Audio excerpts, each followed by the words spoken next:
السلام علیکم ورحمۃ اللہ وبرکاتہ۔ میں مفتی محمود زبیر قاسمی ایک اہم مسئلے میں آپ حضرات سے مخاطب ہوں۔ G S herbal wholesale Ayurvedic ادویات کا قابل اعتماد مرکز۔ تجارت کے خواہش مند حضرات کو ہم مکمل ٹریننگ دیتے ہیں۔ ہمارے ساتھ تجارت کر کے بھرپور پیسہ کمائیں۔ علماء کرام، حفاظ، ڈاکٹرز اور میڈیکل والوں کے لیے خصوصی رعایت۔ تفصیلات کے لیے ابھی رابطہ کریں۔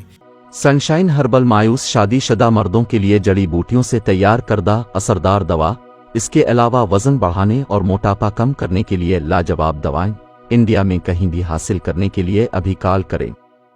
ری نوٹ ویلنیس نووا داد، کھاد، کھجلی، فنگل انفیکشن اور اس کے علاوہ بڑی بڑی بیماریوں کا بھروسہ مند علاج۔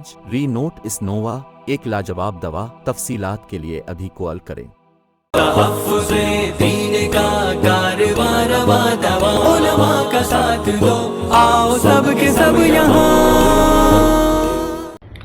السلام علیکم ورحمۃ اللہ وبرکاتہ۔ میں مفتی محمود زبیر قاسمی ایک اہم مسئلے میں آپ حضرات سے مخاطب ہوں۔ آپ کے علم میں شاید یہ بات نہ ہو کہ 22ویں لاء کمیشن آف انڈیا نے یہ فیصلہ کیا ہے کہ وہ پھر ایک بار بڑے پیمانے پر عوام اور تنظیموں کی رائے یونیفارم سول کوڈ کے سلسلے میں حاصل کرے گا۔ ہم مسلمان اس ملک میں گزشتہ 1500 سال سے اپنے قانون شریعت اور مسلم پرسنل لاء کے مطابق زندگی گزار رہے ہیں اور اپنے پرسنل لاء کے ساتھ ہی اس ملک میں رہنا چاہتے ہیں۔